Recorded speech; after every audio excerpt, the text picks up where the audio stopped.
आगे रुकावट है, क्या जरूरत है, क्योंकि सतगुरु तो हमारी बातों को जानते हैं। और जो अभ्यासी के आगे कोई रुकावट बनता है वो पैर आगे रखता है उसके, और उसकी स्पीड क्या है, अभ्यासी की स्पीड को कौन जानेगा, क्या स्पीड है उसकी, तेज रफ्तार कितनी है।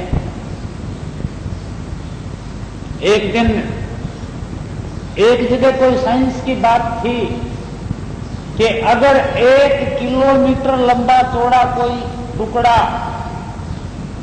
दूसरे ग्रह से टूटकर इस पृथ्वी पर पड़ जाए, तो गिर जाए, तो इस पृथ्वी का चूरा चूरा हो जाए। क्यों? कि बहुत ज्यादा ऊंचाई से गिरता है। इसी तरह से कि अभ्यासी की रफ्तार का पता कौन लगाएगा, कि एक अभ्यासी ने आंखों के बीच में सिमटाव कर लिया और उसकी पहुंच पहले स्थान तक है ज्योति निरंजन तक, तो असंख्यों योजन है ये भी। एक की पहुंच ओम तक है, ब्रह्म तक, जहां से करोड़ों त्रिलोकियां पैदा होने लग रही हैं, उसमें समाने लग रही हैं, उसकी रफ्तार कितनी तेज होगी। एक 10वें द्वार तक पहुंचता है तो उसकी रफ्तार तो ओम से भी तेज होगी, स्थूल सूक्ष्म कारण आवरण उतरे हुए होंगे। एक सोहम तक पहुंचता है, उसकी रफ्तार उनसे भी तेज, सचखंड तक पहुंचता है, उसकी रफ्तार का तो अंदाजा ही क्या। और उसके आगे अगर किसी की टांग आ गई तो क्या होगा, चूरा चूरा हो जाएगा। लेकिन वो क्या कहते हैं कि वो चूरा चूरा नहीं करते हैं, वो तो एक ही प्रार्थना करते हैं कि हे सतगुरु दयालु, कि आप मुझे मिल जाएं या मुझे आप में मिला लें। इसके सिवाय उनका कोई लक्ष्य ही नहीं होता। कोई रुकावट आती है उसको वो एहसान मानते हैं, क्योंकि वो रुकावट ही विरह का कारण बनती है और वो ज्यादा विरह हो जाता है अंदर में। तो झिझके नहीं, तुलसी पर घर जाए के दुख ना दीजे रोए, घटा सके ना बढ़ा सके ना भ्रम गांठ का खोए। कि गांठ का जो भ्रम था वो भी खत्म हो गया, ना कोई कम कर सकता ना कोई ज्यादा कर सकता। अपनी बात को खुद ही, हमारी बातों को हम ही जाने या वो जाने जिसके लग गई। एक खेड़ी साहब में भगत था, कोई भी संसार से जाता था तो एक तारा बजाता हुआ उसके पीछे पीछे अंतिम संस्कार में जाता था। लोग कहते थे भाई बड़ा भगत है, शब्द गाता हुआ चलता है। एक बार उसके लड़के की औरत गुजर गई। हमारा आप अंदाजा लगा के देखें कि हमारा शरीर जब तक शरीर के ऊपर नहीं बनती तब तक हम कुटुंब को चाहते हैं। जब कुटुंब के ऊपर नहीं आती मुसीबत तब तक हम कुटुंब को चाहते हैं। और जब आपने वो कहानी भी सुनी होगी नारद जी वाली कि बच्चों को बचाने में लगा, बच्चे भी हाथ से छूट गए, पानी ज्यादा था डूब गए। पत्नी को बचाने में लगा, पत्नी भी डूब गई क्योंकि खुद के ऊपर आ गई और पानी ज्यादा हो गया, अपने आप को बचाने में लग गया और सारा कुटुंब डुबो दिया। जब तक अपने आप पर थी तब तक डूबता तैरता हुआ किनारे लगा, और जब किनारे पहुंच गया सुरक्षित तब बैठ के कुटुंब को रोने लगा कि हाय मेरा कुटुंब, और अपने दुख को भूल गया। यही बात हमारे साथ बनती जा रही है। भूल जाते हैं हम अपने आप और अपनी बातों को भूल जाते हैं, और भूल के इस संसार के अंदर फंसाने वालों की कमी नहीं। लेकिन उन्हें संसार भी ना कहें, यह भी एक रुकावट है। अगर संसार कहेंगे तो आपके आगे रुकावट ज्यादा आ जाएगी। उठने की ताकत बढ़ा लें। पार्थी आवेगा कि वो पार्थी क्या है कि ये संसार के भोग विलास, काम, क्रोध, लोभ, मोह, अहंकार, यही है वो पार्थी। जाल फैलावेगा। जाल किस चीज का है ये तो आप जानते होंगे कि शब्द, स्पर्श, रूप, रस, गंध, ये 5 ज्ञान इंद्रियां हैं। कानों को मीठे मीठे रस सुनाने का जाल होगा, जीव को रस देने का जाल होगा। ऐसे ही ये जाल फैलावेगा, दाने बगावेगा कि उनके भोग हमारे पास भेज दिए जाएंगे और हम उन भोगों के अंदर फंस जाएंगे। वो दाने बगावेगा। और ठंडे में आइयो मत ना, कि तुम ठंडे में मत आना, कि अपनी तरफ से मत चुगना। अगर कर्म हमने ऐसे चुगने के कर रखे हैं तो बगैर रोए पीटे उनको चुग लो। और कौन चुगेगा, क्योंकि हमने ही प्यार किए हैं। अगर हमारे संशय होता है तो ऐसे भी प्रेमी हमें मिल जाएंगे कि जिनके भोग खत्म हो चुके हैं, जिनके दाने, लेकिन वो यूं रोते हैं कि हाय अगर और दाने होते तो मैं और दाने चुग लेता। ये तो एक अनोखा ही जाल है संसार। वो और दानों के लिए तरसता है। जिनके दाने इकट्ठे हैं वो यूं तरसता है कि हाय मेरे दाने खत्म हो जाएं तो मैं साधना करके अपने सतगुरु के पास जाऊं। ये तो कोई सा चिंतन भी आप ना करें। चिंतन करें तो क्या करें, एक सूरत और शब्द, इसका चिंतन करें कि सबकी आदि शब्द को मान, अंत सभी का शब्द पिछान, के शब्द ने ही तो चोटी के पास से सृष्टि रची और वही शब्द प्रकट होते होते पंजे तक चला गया। आदि भी यही और अंत भी यही। मिलेगा कैसे कि शब्द मिले कोई फौज फकीर, संत महात्माओं के पास से ये शब्द मिलेगा। जो जिस शब्द का अभ्यासी है वही शब्द आपको मिलेगा उसके पास से, और जहां का शब्द है वहां तक पहुंचा देगा। शब्द का भेद नियार, अलग अलग शब्द का भेद है जो सत्संग में बतलाया जाता है। इसीलिए ये कहा गया कि लाखों चंदा उग में सूरज चढ़े हजार, एता चांदन होते गुरु बिन घोर अंधार, के गुरु बिन घोर अंधेरा रे साधो, गुरु बिन घोर अंधेरा। जैसे मृगा बन बन डोला, सूंघा घास घनेरा, और नाभि के अंदर ही कस्तूरी है, लेकिन घास को ढूंढता हुआ फिरता है और तड़प तड़प के खत्म हो गया, वो नहीं मिला घास के अंदर कस्तूरी। वही बात कुछ हमारे साथ हो रही है कि हम भी ये सोचते हैं कि वहां मिलेगा, वहां मिलेगा, वहां मिलेगा, और कहां मिलेगा इसका केंद्र तो हमारी आंखों के बीच में है, आज्ञा चक्कर में। हम कहां ढूंढते हैं, कहां जाते हैं। इससे ऊपर जाने की कोशिश करें। इससे ऊपर जाते ही वो शब्द गुरु दातार के अपनी दया देने वाला हमारी आत्मा को अपने आप संभाल लेता है। पहले सूक्ष्म में सूक्ष्म रूप धारण करके, कारण में कारण रूप धारण करके, नूरी में नूरी रूप धारण करके, और जब तक हमारी आत्मा जहां से आई थी वहां नहीं पहुंचती तब तक वो शब्द स्वरूप हमें नहीं छोड़ता है। कितनी भारी व्यवस्था, लेकिन भूल गए। और वही तो याद रखना है, वही वो विरह की, वो प्रेम की ज्वाला अंदर भड़कती रहे। ऐसे काम करते रहें। और ऐसे काम क्या हैं? ऐसे काम बाहरी सत्संग में जाना, सत्संगियों के पास बैठ के वही बातें सुनना, ये सत्संग सुनना, संत महात्माओं की पुस्तकें पढ़ना, इनसे अंदर का प्रेम जागृत होता है। लेकिन वो कितनी देर के लिए कि जब तक अंदर ध्यान ना लगे। जो अभ्यासी होता है वो पुस्तक आगे रख के बैठता है पढ़ने के लिए, एक दो लाइन पढ़ता है और उसका ध्यान अंदर में लग जाता है, पुस्तक पढ़ी रह जाती है। नहीं तो पुस्तक का ध्यान क्या है?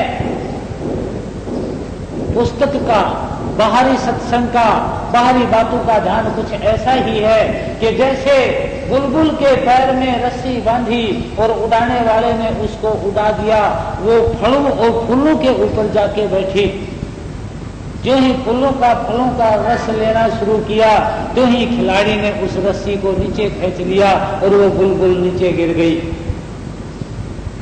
सारी सत्संग और किताबें पुस्तकें ऐसी ही हैं कि जब तक सुनते रहते हैं तब तक तो वो रस आता रहता है, और जो ही सुनना बंद होया और त्यों ही बेचैनी छा गई, और वो ही बारी अभ्यास बन गया हमारा। आहिस्ता आहिस्ता उस बारी अभ्यास को कम करने की कोशिश करें और अंतर्मुख होने की कोशिश करें। संसार की बातों को परखें, परख के उन्हें कहें भी नहीं, ना संसार कहें, ना काल कहें, ना तूफान कहें कुछ नहीं, लेकिन परख जरूर लें और अपने रास्ते को ना छोड़ें। वो उबड़ खाबड़ रास्ता, वो कंटीला, वो सर्प बिच्छुओं वाला रास्ता ज्यादा दूर नहीं चलना है, वो तो आज्ञा चक्कर तक ही चलना है। और इससे आगे तो बहुत भारी लंबा चौड़ा जीटी रोड चल पड़ा है कि जिसके ऊपर एक्सीडेंट का भी खतरा नहीं। क्यों? ट्रैफिक ही कोई एक आध है, ज्यादा ट्रैफिक ही नहीं चलती। कोई एक आध सूरवीर का शब्द जहाज, नाम जहाज वहां से चलता है, और उस नाम जहाज के आगे आने वाली चीज तो कोई है ही नहीं। अगर उसके आगे और किसी का नाम जहाज जा रहा है तो वो उसके खाएगा नहीं, वो अपने आगे उड़ जाएगा। कोई भय नहीं एक्सीडेंट का कि कभी एक्सीडेंट ना हो जाए, नहीं, इससे ऊपर तो खुला जहाज चलता है और निर्भय होकर आत्मा उड़ना शुरू कर देती है। इस संसार वाला क्या है कि यहाँ फूल हैं, यहाँ कुटुंब परिवार धन है, यहाँ जीव के ठाठ हैं, यहाँ कानों के रस के ठाठ हैं। इस स्पर्श सुख में 60, 70, 80 साल बर्बाद कर दिए। गृहस्थ आश्रम का कोई मतलब नहीं, लेकिन स्पर्श सुख में रात और दिन लीन रहते हैं। खाता रहूं, पीता रहूं, जीता रहूं, और यहाँ फूल ही फूल हैं। लेकिन आगे तो बड़ा भारी खतरनाक गड्ढे, कंटीले, सर्प बघेरे ये मिलेंगे, और जब चिंगाड़ लगेंगी तो कोई सुनने वाला भी नहीं होगा। यहाँ तो सुन के दया भी कर लेते हैं, रे बेचारा बहुत दुखी, दे दो 2 रोटी। मिल जाती हैं 2 रोटियां, या जगह जगह मिल जाती हैं दुखियों को। के वारे हमसे तो एक पागल अच्छा, जिसे हम पागल कहते हैं कि ये पागल हो गया, वो पागल नहीं, वो अलमस्त हो गया। उसे लक्ष्य तो नहीं मिला क्योंकि उसका कोई पुर्जा ढीला हो गया, दिमाग का लक्ष्य नहीं मिला। लेकिन हम होशियार और चतुरों से तो वो 100 हिस्से ज्यादा अच्छा, क्योंकि उसके कर्म बनने बंद हो गए और वो अलमस्त हो गया। किसी पागल खाने के अंदर कोई देखने वाला चला गया, एक बड़ा विद्वान कहने लगा कि ओहो, आप पागल खाना देखने आए हैं? देखने वाला कहने लगा कि हाँ जी, कि आओ मैं दिखलाता हूं आपको। बड़ा नौजवान हट्टा कट्टा दिखलाया, बड़ा पढ़ा लिखा, सारी बातें बतलाई, पागल खाने के सारे वार्ड दिखलाए, दिखला के दूसरी मंजिल पर ले गया, तीसरी मंजिल पर ले गया, आखिर में आखिरी मंजिल पर सबसे ऊपर ले गया, और ऊपर ले जाके कहने लगा कि चलो यहां से छलांग लगाते हैं। तब उसके समझ में आया कि पागल से पाला पड़ गया है। वो भी चतुर था, ने बोला कि ऊपर से छलांग लगाना कहाँ की बहादुरी है, क्या शूरवीरताई है, ऊपर से छलांग कोई भी लगा दे। बहादुरी तो जब है कि जब नीचे चल के और नीचे से ऊपर छलांग लगाएं। हाँ बोला तुम ठीक कहते हो, आओ नीचे चलते हैं और नीचे से ऊपर छलांग लगाएंगे। तब उसको नीचे उतार के लाया। यहां पागलों का भी कुछ अनोखापन है, और वो सबसे बड़े पागल वो नहीं है, हम ही हैं। अपना अनमोल वक्त, अपना अनमोल काम, जिस काम हम आए थे वो और चीजों के अंदर लगा दिया है। अगर हर काम को, हर मुसीबत को हम सतगुरु की दात समझ लें तो काम बड़ा आसान हो जाता है। एक बंजारे का बच्चा, बैल के ऊपर चढ़ा हुआ नौजवान, इकलौता बेटा था। ये बंजारे लाखों पशुओं को लेके चलते थे पहले वक्त में, पूरे कुटुंब के कुटुंब चलते थे, लड़ाइयां होती थी 100-150 साल पहले। हर गांव के अंदर बंजारों का एक एक कुआं है, जहां रुकते थे उसी जगह कुआं खोद के पानी पी लेते थे, क्योंकि ज्यादा होते थे। एक लड़का बैल के ऊपर चढ़ा हुआ ऊपर से गिर गया, गिरते ही बेहोश हो गया। सारे बैठ के रोने लगे कि हाय हमारा नौजवान बेटा। घंटे 1.5 घंटे के बाद उसको फिर होश आ गया। होश आते ही नहीं बोला रे बेटा, तो वो हंस पड़ा। नहीं बोला क्या बेटा, नहीं बोला रे हमारा बेटा, नहीं बोला नहीं तुम्हारा बेटा नहीं, मुझे तो कुछ और ही और दिखाई देने लगा और मेरा ध्यान तो आंखों से ऊपर चला गया और ऊपर की धुनों को अब मैं छोड़ नहीं सकता। तुम्हारा रास्ता इधर है, मेरा रास्ता इधर है। और कह के वापस हो लिया, उनसे बात भी नहीं की, क्योंकि अंदर ध्यान लग गया। वो अंदर ध्यान की ही बात बतलाते हैं कि सबकी आदि शब्द को मान, और ये शब्द ही हमारा पिंड छुड़ा देता है हर चीज से। अगर इसको रात और दिन स्मरण करते रहें, रटते रहें, सारी बातें अपने आप ही दूर चली जाएंगी, अंदर मस्ती आने लग जाएगी। हम कुटुंब, परिवार, धन, संसार की वस्तुएं नहीं, इनसे अलग शुद्ध चेतन आत्माएं हैं। और ये पता हमें तब लगना शुरू होगा जब सिमटाव होकर आंखों से ऊपर जाना शुरू किया जाएगा। और इस काम के लिए दिल रहना, घबराना मत। साध चाल है कठिन बड़ी, सती और सूर की चाल आगे। सूर घमसान है पलट 2-4 का, सती घमसान पल 1 लागे। साध घमसान है दिन रात जूझना, दे पर्यंत का काम भाई। कहे कबीर तुक बाग ढीली करी, उलट मन गगन से जमी पर आई। कि संसार के अंदर टक्कर मारता फिरेगा, संसार के कंकर पत्थर ढूंढता हुआ फिरेगा कि हाय मैं ज्यादा से ज्यादा इकट्ठा कर लूं। संत महात्मा ना इकट्ठा करने से रोकते हैं, ना कुटुंब से रोकते हैं, ना रिश्तेदारों से रोकते हैं, किसी चीज से नहीं रोकते हैं। वो तो एक बात कहते हैं कि जैसा भी कुटुंब, जितना भी कुटुंब हो गया, उनको अपने कर्म मानता हुआ अंतर्मुख रहने की कोशिश करें, अभ्यास में लीन रहने की कोशिश करें। इसके सिवाय तुम्हें कुछ भी करने की जरूरत नहीं है, और ना ही कुछ करना है। आत्म स्वरूप शब्द में लीन, और वो शब्द हमें पता है, रोजाना बतलाया जाता है कि हमारे पास शब्द कहाँ का है। सचखंड का शब्द है, जहाँ राधा स्वामी से मिलती है वो अनामी है। ऊपर शब्द की धार के साथ आत्मा जाती है, सतगुरु की दया से आत्मा ऊपर पहुंचती है। ख्याल होया और आत्मा पहुंची, ज्यादा देर का काम है ही नहीं। और यही बात यहां से है आज्ञा चक्कर से, कि यहां भी अगर हमारा पूर्ण विश्वास है तो जाते हुए देर नहीं लगेगी। एक बार 63 में उपदेश लिया था, और एक यहां से ये मुसलमान भाई जो गए थे, इनका एक मकान था, उस मकान के अंदर गया करता। तो वो मकान एक ऐसा था जिसके ऊपर छप्पर डाल रखा था, अच्छा बड़ा मोटा और पुराना छप्पर। और सन 63 के आखिरी में ही उपदेश लिया था गुरुजी से। लेकिन वहम क्या था? वहम यही था कि क्या आत्मा है, क्या परमात्मा है, कहां से आते हैं, कहां चले जाते हैं, आज रोते हैं, कल हंसते हैं, आज शादियां हो गई, कल बिछड़ गए, ये क्या सौदा है, ये क्या मामला है? ये तो बड़ा खतरनाक खेल।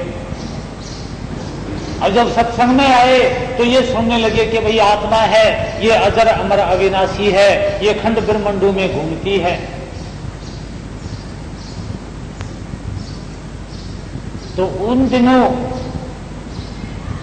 हुक्के बीड़ी की रफ्तार इतनी तेज थी कि रात के 10 बजे तक तो मकान के ऊपर हुक्का, अस्पताल के अंदर हुक्का, गांव के पश्चिम से चल के और पूर्व में अस्पताल, रास्ते में आइए चौधरी होका पी ले, आइए डॉक्टर साहब होका पी ले, सारे दिन रास्ते में भी होके, वहां अस्पताल में भी होके। तो एक दिन रात के 10 बजे से लेके और 4 बजे तक 52 बीड़ियां के बंडल पी जाया करता रात में, इससे बैन में कि क्या आत्मा है, क्या परमात्मा है। और एक दिन बीड़ी जला के और बीड़ी पीने लगा, और बीड़ी पी के हाथ नीचे करके बीड़ी वाला, और ख्याल किया कि भाई कहते हैं कि आत्मा तो ऊपर उड़ती है, अगर तेरी आत्मा निकल गई अब तो ऊपर तो बड़ा मोटा छप्पर है, इस छप्पर पर मैं कर जाएगी, या इस दरवाजे में से होके निकलेगी, दरवाजे में से होके निकलेगी तो टेढ़ापन में जाएगी, और सीधी जाएगी तो कैसे जाएगी इसके बीच से। ये संकल्प किया।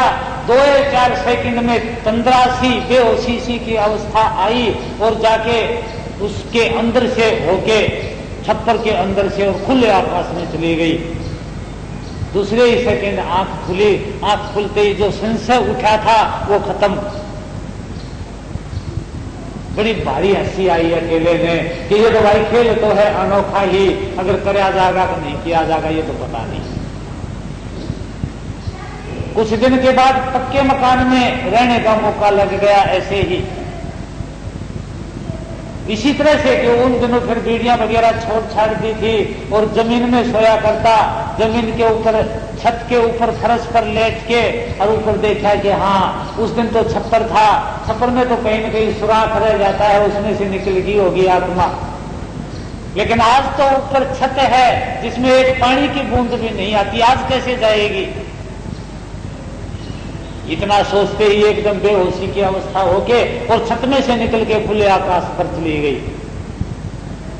चलते ही और फिर जब आंख खुली फिर बड़ी हंसी आई कि भाई ये तो खेल तो है अनोखा ही, और ये सचमुच में ही अनोखा ही खेल है। ये ना देखो, ये ना सोचो कि ये तो साधु महात्मा हैं, ये हम कैसे करें, ये कर लेते हैं ना, बेचारे साधु महात्मा भी दुखी हैं। हमारे अगर कुटुंब परिवार का, रिश्तेदारों का दुख है तो उन विचारों के और दुख फैले हुए हैं। कंचन तजना सहज है, खजाना सोना धन ये बड़ा आसान है छोड़ना, क्योंकि छोड़ा और चलता बना। और सहज क्रिया का ने ये भी सहज ही है, हठयोग से छोड़ के चल पड़े, कौन क्या बिगाड़ेगा। लेकिन मान बढ़ाई ईर्खा, मेरी इज्जत हो, मैं बड़ा हूं, मैं किससे कम हूं, मुझे संत क्यों नहीं कहते, मुझे महात्मा क्यों नहीं कहा जाता। और ये मान बढ़ाई और ईर्खा कि कहीं एक आध जगह अगर इज्जत होती हो दूसरे की, उस जगह ईर्खा आ जाएगी कि इसको तो, इसकी इज्जत यहाँ होती है हमारी तो होती नहीं, और वो जलन पैदा होके बदले की भावना अंदर पैदा हो जाती है। इसे राग और द्वेष कहते हैं कि मान बढ़ाई ईर्खा दुर्लभ तजनी, ये बहुत ही कठिन है ये छोड़नी। इनका इलाज है एक सबका, और वो इलाज क्या है? इनके ऊपर चिंतन करना ही बंद कर दें और सूरत का और शब्द का खेल खेलना शुरू कर दें। सारी बातें अपने आप ही खत्म, ना कुछ सोचना। कोई अगर कहे गुस्से में आके, अगर बातें हमारी काम की हैं, हमारे हक में जाती हैं, तो बड़ी गौर से मन को उधर से हटा के और उधर लगा दो और बड़े ध्यान से सुनो। ध्यान से सुन के ग्रहण करो, ग्रहण करके उसके ऊपर चलना शुरू कर दो। ये भी ना सोचो कि आगे क्या होगा। अगर बात हमारे हित की नहीं है और फिजूल खर्ची की है तो एकदम सुमरण शुरू कर दो। कहने वाला कहता रहेगा, हम सुमरण करते रहेंगे, 5 मिनट 10 मिनट में बोलेगा वो, बोला कि समझाया नहीं, तब हमें होश आएगा कि फिर हम यही कह सकेंगे कि क्या करे थे। अपने आप ही लज्जित हो जाएगा कि अरे मैं तो 15 मिनट तक भूखा हूं और इसने न्यू नहीं पता कि मैंने कहा क्या है। अरे ये तो पागल है, ये तो भीत है, इससे क्या बातें करे, क्या पूछे, क्या बोले। नहीं, संसार अपने स्वार्थ का है, हम अपने स्वार्थ को ना रोके। संसार का स्वार्थ क्या है, कुटुंब परिवार का क्या है? टाइम पर भोजन बना के दे दें, कपड़े धो दें, उनका पेट पालने के लिए धन कमा दें, यहीं तक सीमित रहते हैं वो। आखिर में जो जो बड़े होते जाते हैं वो अपने सुखों में लगते रहते हैं, हमें पूछने वाला कोई नहीं रहा। और फिर वही बात आ गई कि हर जीव ले लिया पूत दियड़ जमाई ले गया। कि पूत जो थे तो वो बउआ ने ले लिए और बेटियां ने जमाई ले गए, हम तो उसे रह गए। अगर उनमें से एक बिछड़ गया तो यूं सोच लो कि बस अकेला नहीं रह सकता फिर संसार के अंदर, क्योंकि हमने साथी ही उलट पुलट ढूंढ लिए। कुटुंब परिवार नासवान चीज साथी ढूंढ लिए और नासवान की आस में तज दिया अविनाशी, अविनाशी छोड़ दिया। और नासवान में तो एक दिन हमसे बिछड़ ही जाना है, हमसे नासवान बिछड़ जाएंगे या हम बिछड़ जाएंगे नासवान से और अलग अलग हो जाएंगे। तो क्यों घबराते हैं? नींद आ जाए तो सो जाओ, आंखें खुले तो सुमरण करो, धंधा करते हैं तो सुमरण करो, काम करना है तो ध्यान काम में ले जाके और लग जाओ काम के और सुमरण तुम्हारा चलता रहे। अपने काम से ना रुको। दफ्तर में काम करने वाले वो भी हमने सुमरण करते हुए देखे हैं, और वो सुमरण क्या है? एक लेक्चरर कॉलेज में पढ़ाने लग रहा है और विषय है, उसको पढ़ाने में लग गया, लगते लगते और बीच में एकदम अगर ध्यान चला गया सुमरण में तो एकदम बीच में सुमरण शुरू कर दिया। चला कितनी देर? 1 मिनट चला या 2 मिनट चला या 5 मिनट चला, और वो बच्चों के सामने तख्त के ऊपर बैठ गया और 1-2 मिनट 4 मिनट तक सुमरण करता रहा। उसके बाद फिर ध्यान आया और फिर पढ़ाने लग गया। ऐसे अभ्यास वाले होते हैं, उनके अंदर बड़ा भारी आकर्षण होता है। अगर ऐसे लेक्चरर से कोई बच्चा 1 महीने तक पढ़ लेगा कहना मान के, तो 1 साल के बराबर पढ़ाई को पढ़ जाएगा, क्योंकि ध्यान की एकाग्रता वाला है और उसके आंखों के अंदर वो आकर्षण भरा हुआ है जो उन बच्चों के अंदर चला जाता है। देखे हैं ऐसे बच्चे 5वीं पास बच्चे को एक बार 18 दिन पढ़ाया गया और उसने 8वीं क्लास का एग्जाम दे दिया 18 दिन के पढ़ाने से, सारे घर के काम करते हुए। दूसरे ही साल 21 दिन तक उस बच्चे को पढ़ा के नोटबुक वगैरह लाके और फिर उसको धंधे में छोड़ दिया और 10वीं का एग्जाम दे दिया उसने और उसमें 2nd डिवीजन से पास। ये तो एक खेल है, ध्यान की एकाग्रता था। और ये पता नहीं कि सतगुरु की दया कब हो जाए। एक बाबूजी हैं, वो लिखने पढ़ने में लगे हैं बड़ी तेज रफ्तार से, तो वो संसार के काम भी बड़े जल्दी निपटाते हैं और वो काम करते करते कई बार बीच में ध्यान लग जाता है और वो कलम वहीं पर रुक जाती है और सुमरण शुरू हो गया। 2 मिनट चला, 5 मिनट चला, 10 मिनट चला, वो सुमरण होता है कि सत्संग की आधी घड़ी, आधी में पुन आध, तुलसी संगत साध की कटें कोट अपराध, के करोड़ों अपराध खत्म हो जाते हैं उस सुमरण से, उस ध्यान की एकाग्रता से। और वही तो बतलाया जाता है सत्संग में कि जैसे संसार, 5 ज्ञान इंद्रियां, 5 भूत, कुटुंब, परिवार, धन, रिश्तेदार, ये अपना उल्लू सीधा करते हैं, अपने मौके को नहीं उगते हैं, उसी प्रकार हम भी अपने मौके को नहीं उगे और इस हद तक सहनशीलता ले आए कि मुसीबतों की परवाह भी ना करें और उन मुसीबतों को सतगुरु की दात मान लें कि सतगुरु ने हमारे ऊपर ये विशेष कृपा भेज दी है। अगर ये नहीं भेजते तो हम इतनी तेजी के साथ अपने ही काम में, अभ्यास में नहीं लगते। इसीलिए लगे हैं कि इस बहाने से, उस मुसीबत के बहाने से सतगुरु ने हमारे ऊपर विशेष दात भेजी है। उसी वक्त अंदर मस्ती आनी शुरू हो जाएगी और सतगुरु हमारे ऊपर दया करनी शुरू कर देंगे। इन बातों को पकड़ के इनके ऊपर चलना शुरू कर दें। हम ज्यादा कमजोर नहीं हैं, हम बड़े शूरवीर हैं, लेकिन आदतों ने हमें कमजोर बना दिया है। जो आदतें हमारे अंदर हैं वो आदतें पक गई हमारी और उनको छोड़ते हुए रोते हैं बैठ के, लेकिन उन आदतों को छोड़ने में मजा बड़ा भारी है।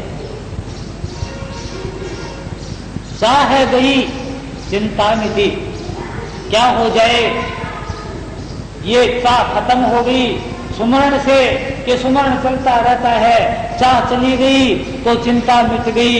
मनवा बेपरवाह, मन बेपरवाह हो गया, किसी चीज की परवाह नहीं करता है। लोग पागल कहते हैं तो कहने दो। तीर्थराम लेक्चरर प्रोफेसर था कॉलेज के अंदर और उसके बाद स्वामी राम तीर्थ हो गया, उस लेक्चरारी को छोड़ के चल पड़ा। लोगों ने कहा कि भाई तीर्थराम पागल हो गया, तो तीर्थराम क्या कहता है कि लज्जत भरी दुनिया में सभी किस्मत के अच्छे हैं, हमें पागल ही रहने दो, हम पागल ही अच्छे हैं। क्यों कि उन चतुरों की 420 कलह कलेश, संसार के विषय विकार, वो ताप, 3 गुणों के ताप, उनको देख के तो वो आया ही था, वो चतुराई में से तो निकला हुआ था। फिर उसने ये कहा था कि हमें पागल ही रहने दो। तो ये संसार, हम सब पागल हैं और एक पागल दूसरे को शाना कैसे कहेगा? पागल तो पागल ही कहेगा दूसरों को। लेकिन धन्य है उन्हें कि जिन्होंने अपना काम करते हुए थोड़ी बहुत भी झिझक नहीं की और वो जुटे रहे अपने काम में। संसार के काम तो आसानी से अपने आप ही बनते रहते हैं। किसी ने कहीं जाना है 5 घंटे के सफर में, तो लक्ष्य है यहां से अड्डे के लिए चले, बस में बैठ गए, जब तक अड्डा नहीं आया तब तक सुमरण करने से कौन रोकेगा? अड्डे पर जाके तो मिनट 5 ही लगते हैं, अपने लक्ष्य वाली बस के अंदर बैठते हैं और बैठ के कटा के टिकट और सुमरन में जुट जाए 3, 4, 5, 6 घंटे। कौन रोक सकता है उसे? कोई नहीं रोकेगा।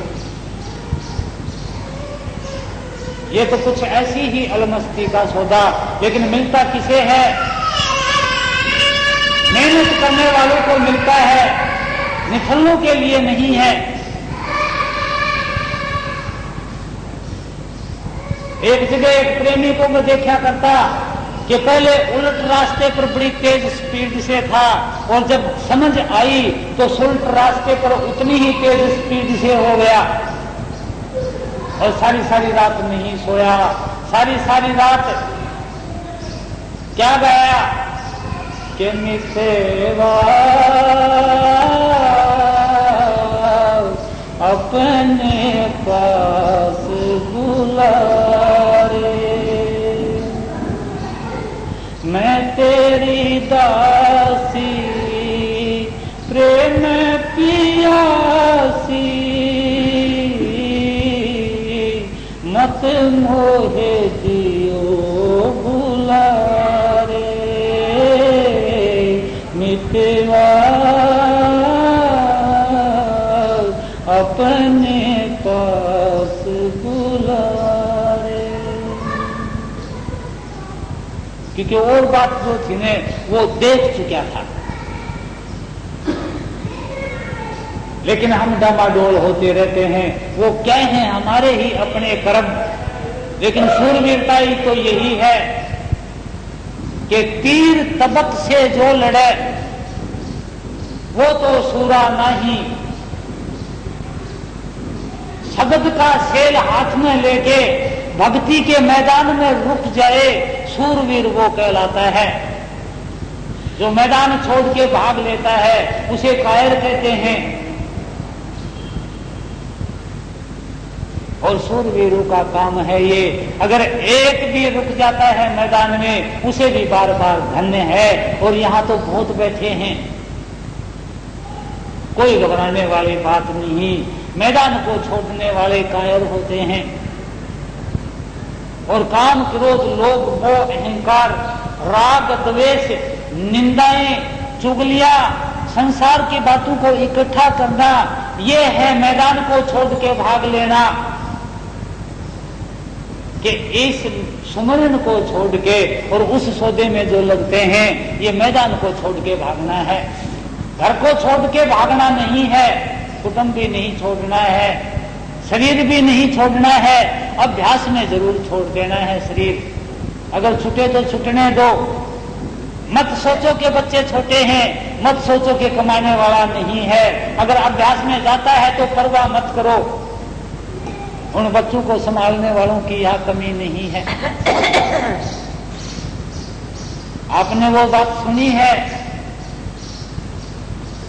कि महात्मा के पास एक आता मांगने वाला आते आते बैठ गया कि बच्चा, बोला महात्मा जी पेट नहीं भरता है, बच्चे भूखे मरते हैं। वो उसका मांगा हुआ अनाज लेके महात्मा ने और बखेर दिया जमीन में। जानवर चुगने लगे। बोला महात्मा जी ये क्या कर दिया, मेरे बच्चे भूखे मर जाएंगे। ने बोला भाई घबरा मत, तू बैठे रहे। वो बैठ गया। बैठने के बाद कोई आता था, बोला अंदर बैठ जा जाके। वो अंदर बैठा दिया। भाई कौन से काम का है? बोला उस काम का। नहीं बोला भाई ले ये झोली ले जा, ये उस फलाने पंडित की है। घर जाके बता देना कि उसको तो खा लिया है बगेरे ने, शेर ने या भेड़िए ने। और उसने जाके वो झोली दे दी। बोला भाई खा लिया है। रोना पीटना हो गया। 500 घर थे गांव में, इकट्ठे हो गए। बोला क्या बात है? नहीं बोला इन बच्चों का पेट कौन भरेगा। नहीं बोला दादी ने दे दो भाई 5-5 किलो अनाज दे दो। अब 20 घरों से 1 कुंटल अनाज पैदा हो गया और वो 60-70 मण अनाज हो गया। ने बोला रे देना नहीं है, पशु भी दे दिया किसी ने। ने बोला खुश नहीं है, दे दो 1-1 रोटी, वो भी दे दिया और मौज हो गई। 12 महीने का अनाज थोड़ी सी देर में आके इकट्ठा हो गया। वो 15-20 दिन मुश्किल से निकाले उसने। न्यू बोला मैं तो देख के आऊंगा बच्चा का केबरा क्या होया होगा। न्यू बोला ना देखे ठीक है। न्यू बोला रुका नहीं जाता। न्यू बोला जाता देखा रात के 12 बजे से जाके किवाड़ फुड़फड़ाए। न्यू बोला रे सो जागो और उन्हें चिंगाड़ मारी। न्यू बोला भूत भूत भूत। आज गांव के लठ ले लेके पीछे हो लिए और बेचारा बड़ी मुश्किल से जान बचा के आया। न्यू बोला महात्मा जी मेरे तो बहुत बुरी हुई मेरे साथ। न्यू बोला क्या होया? न्यू बोला ये होया। न्यू बोला और भी कुछ देखा? न्यू बोला देखा बच्चे यूं कह रहे थे कि माँ जब मेरा पिताजी मांग के लाया करता तब तो हम बड़े दुखे थे, आधे भूखे आधे पेट भरना, और अब तो हमारे ठाठ हैं। न्यू बोला फिर भी तू नहीं मानता? न्यू बोला जी नहीं रुका जाता मेरे से वहां जाए बगैर। न्यू बोला अच्छा भाई। दूसरे दिन कोई आया। न्यू बोला भाई वो तो कोई भूल में दूसरा मारा गया था और वो तारा पंडित तो जिंदा है। कह के मैं वो भेज दिया साथ बिला जाके वो है हालर वो है कानून वो है सौदा उसके साथ फिर हो गया। कौन मदद करे था? तो ये तो संसार तो एक अनोखा ही जाल है और हम बार बार उसी में जाके फंसते हैं, पीटते रहते हैं, दुखी होते रहते हैं, अपनी कमाई में नहीं जुटते हैं। और जो अपनी कमाई में जुटा उसके सारी बातों के ऊपर संयम आना शुरू हो गया। और यही सत्संग है। बातों से नहीं होता, किताबें पढ़ने से नहीं होता, ज्यादा छानक से नहीं होता, सत्संग सुनने से नहीं होता, सुनाने से नहीं होता, ये तो भाई करने से होता है। कर लो जिसमें करना हो। खे खैया किसी ने बोल दिया खे खैया में तो 2 मिनट लगे और वो जब लाग्या बताने उसकी व्याख्या उस वक्त ने बोला रहे हल जोड़ेगा जुतवैया और बोएगा बोवैया, नला करेगा नलवैया, काटेगा कटवैया, काटेगा कटवैया, पीसेगा पिसवैया, पोएगा पुवैया। और फिर एक कान के नीचे एक मारा थप्पड़। बोला फिर खे खैया। शुरू में खे खैया कैसे हो गया? तो ये तो मेहनत का, प्रेम का, विश्वास का, सूरवीरों का रास्ता है। वो आओ जिसके धड़ के ऊपर शीश ना समझे अपना कोई। शीश के बचाने में जब लग गया तो लाखों सिर तो दे चुकी। बोली यमराजा की भेंट एक शीश ना दे सकी, सतगुरु अपने के हेठ, कांदा तेरा लद जागा ये सारा कांदा जो फला लिया।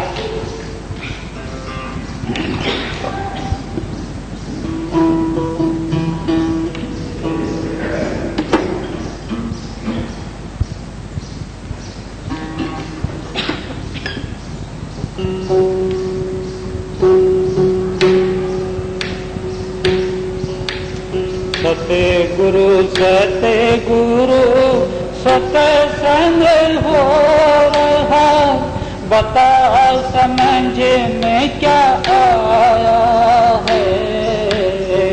सुरत सगद का खेल खेलना था, अंदर क्या क्या बताया।